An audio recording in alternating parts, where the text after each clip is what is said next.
This video is about making homemade Greek yogurt. It is amazing and it's super easy and anybody could do it. So if you like yogurt, I'm gonna tell you this is like the best yogurt ever. Give it a try.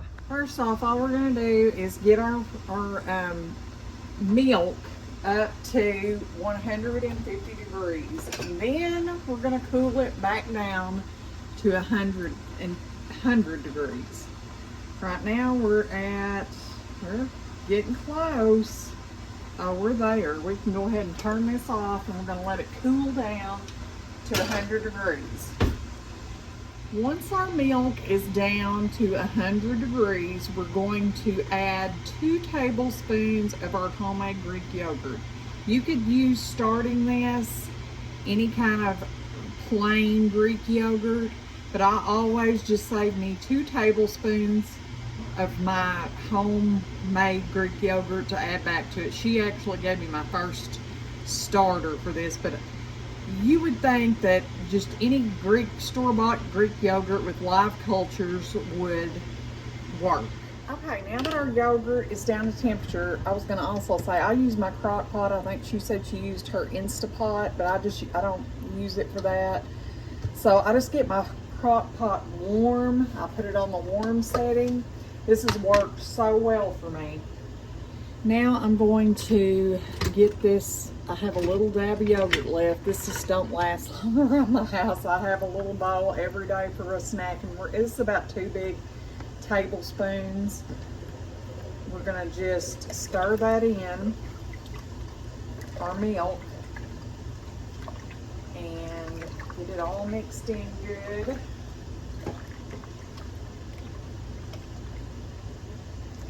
And I've got my crock pot good and warm, so I'm gonna unplug it. And what I've been doing is putting the lid on it, and then I wrap it in 2 towels. Now I'm gonna wrap this in 2 towels. I just kind of tuck it in around it to kind of hold the warmth in. And we're gonna let it set overnight, and in the morning we will come back and do the next step.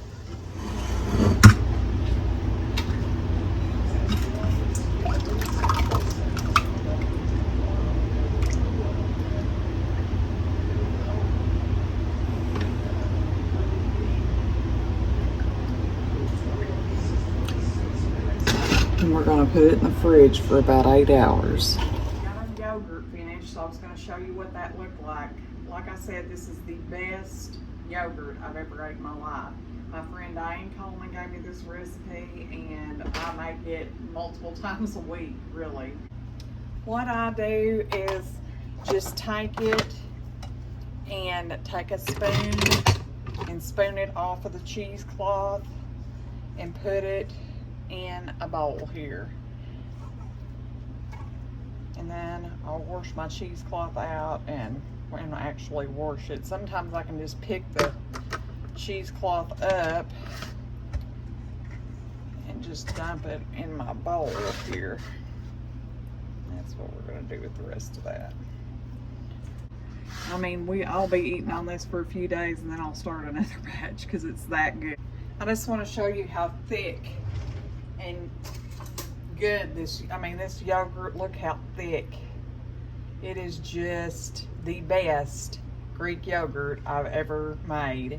And what I do is I just top it with some homemade jam, honey, maybe a little oat, or sometimes I'll even make some homemade granola and put in it.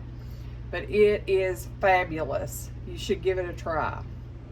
Here we have our biggest tomato yet of the season. It's 1 pound, 3.2 ounces. It's a brandy wine.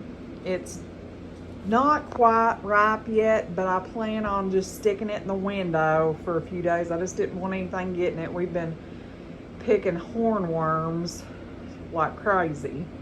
But with that, we got some more cucumbers. Lots of cucumbers. I just sent Mom home with a Walmart bag full of cucumbers. Also, last night I canned the rest of our yellow-eyed beans up, and our first messes of green beans. I canned, I think, 3 pints and a ½ pint. I'll do ½ pints for soups and stuff sometimes. They're starting to put on. Our yellow-eyed beans are done. I pulled all them and replanted more green bean, just a bush style green bean in their place. I think I have one more bed that I planted later of the yellow-eyed beans. We'll see, but I'm excited to try those today. We're gonna have a garden. Look at this beautiful 10-ounce Cherokee purple. Oh, I can't wait to cut into that baby. They are so delicious. Okay, friends, I hope this recipe helps you and you try this yummy yogurt. It's so good. And thank you for stopping by our homestead. Until next time, bye, friends.